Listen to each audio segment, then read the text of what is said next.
Gold trusted gold buyers మీరు తాకట్టు పెట్టిన బంగారాన్ని విడిపించి ఈ రోజు ఉన్న మార్కెట్ ధరకు కొనబడును.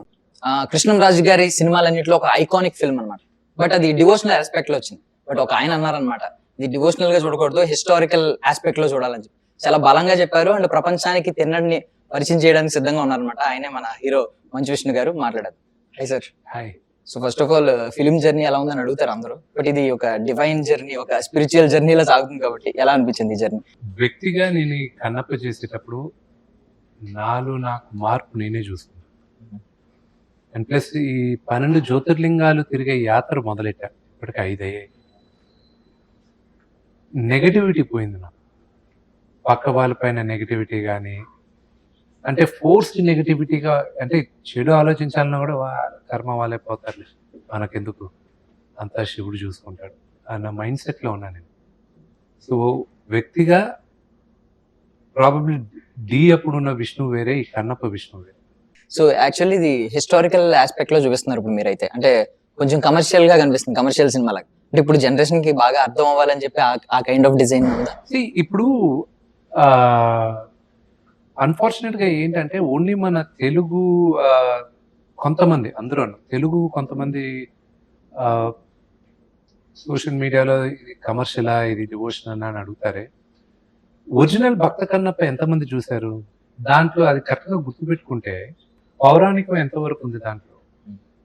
దాని తర్వాత కన్నప్ప కథ ఏంటి, దాని తర్వాత తనకి తన వైఫ్ ఉన్న రిలేషన్షిప్ ఏంటి, వాళ్ళ గూడెలో ఉన్న డ్రామా ఏంటి, దాని తర్వాత ఎంతమందికి రావు గోపాలరావు గారి క్యారెక్టర్ గుర్తుంది, అక్కడ గుళ్ళో నగలు దొంగతనం చేసి వేసకి ఇచ్చేసే క్యారెక్టర్ ఎంతమందికి గుర్తుంది. అప్పుడు అది కమర్షియల్ కాదా? సో ఇప్పుడు తిన్నడు కథ ఎక్కడ మొదలవుద్ది, ఎక్కడ ఎండ్ అవుద్ది, అంటే ఎలా? తిన్నడు ఇప్పుడు మనందరికి తెలిసింది, ఒక నాస్తికుడు దేవుడు భక్తుడు అయ్యాడు. కానీ ఇతను ఎందుకు నాస్తికుడుగా ఉన్నాడు, ఎందుకు చిన్న వయసులోనే నాస్తికుడిగా మారాడు అనేది అది ఒక ఊహాగానం. ఆ కథ తెలియదు, ఎవరికి తెలియదు. కానీ చూచాయిగా కొన్ని ఎపిసోడ్స్ తెలుసు, కానీ అన్ని తెలియదు.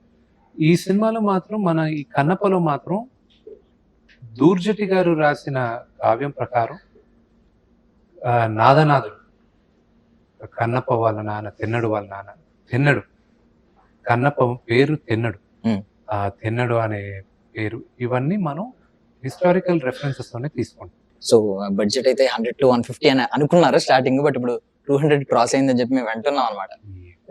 సో బడ్జెట్ అయితే క్రాస్ అయిందని అర్థమైంది మాకు. మేము క్రాస్ అయిందా లేదా అని క్రాస్ చెక్ చేయట్లేదు. బట్ దాని గురించి ఏం ఫీల్ అవుతున్నారు అసలు? గుండెలో రైలు పెరుగుతున్నాయి, గుండెలో రైలు పెరుగుతున్నాయి. అది ఇప్పుడు ఏప్రిల్ 25వ తేదీన అంతా శివలీలే, అది అంతా బాగా జరుగుతుందని నమ్మకంగా మాకు చాలా ధైర్యంగా ఉంది. I wish you all success sir. Okay, so అప్పట్లో రెబల్ స్టార్ తీసిన సినిమా. సో నెక్స్ట్ జనరేషన్ ఏమనుకుంటారు, ఫ్యామిలీ లెగసీ ఈ రెబల్ స్టార్ తీయాలని అనుకుంటారు.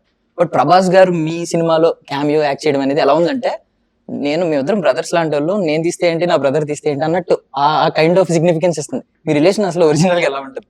మేము ఒక తల్లిదండ్రులు పుట్టలేదు, కానీ మేము ఇద్దరం బ్రదర్స్.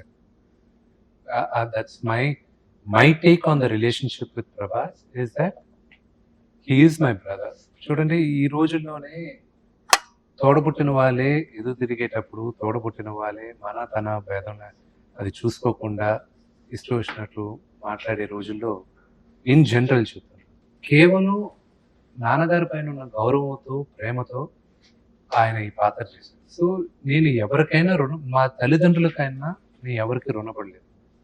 అలాగే నేను ప్రభాస్కి రుణపడను. అతను చేయాల్సిన అవసరం లేదు, కానీ చేశాడు. So I'm grateful for. And మీ కష్టాన్ని మేము గుర్తించాం అంటే ఏంటంటే, బేసికల్లీ యంగ్ ఏజ్ లో ఉన్నప్పుడు, పెళ్లికి ముందు, బ్యాచులర్ గా ఉన్నప్పుడు ప్రయోగాలు చేస్తూ ఉంటారు. మీరు ఫాదర్ ఆఫ్ 4 kids. ఈ టైంలో మీ కష్టం కనిపిస్తుంది మాకు స్క్రీన్ మీద. మీరు డైట్ అవ్వడం, మీ మెయింటైన్ లుక్, ఇదంతా అసలు ఈ కష్టం గురించి చెప్పండి, మేము గుర్తించాం కాబట్టి అడుగు. కష్టం ఏమి లేదండి, I'm just doing it as it is. ప్రతిదానికి వన్స్ మీరు దేనికైనా ఒకసారి మైండ్ ఫిక్స్ చేస్తే, ఎవరైనా సరే మీరు కూడా ఇది కావాలని మీరు కానీ ఫిక్స్ అయితే మైండ్, అది సాధించడం ఈజీ, ఏదైనా సాధించవచ్చు.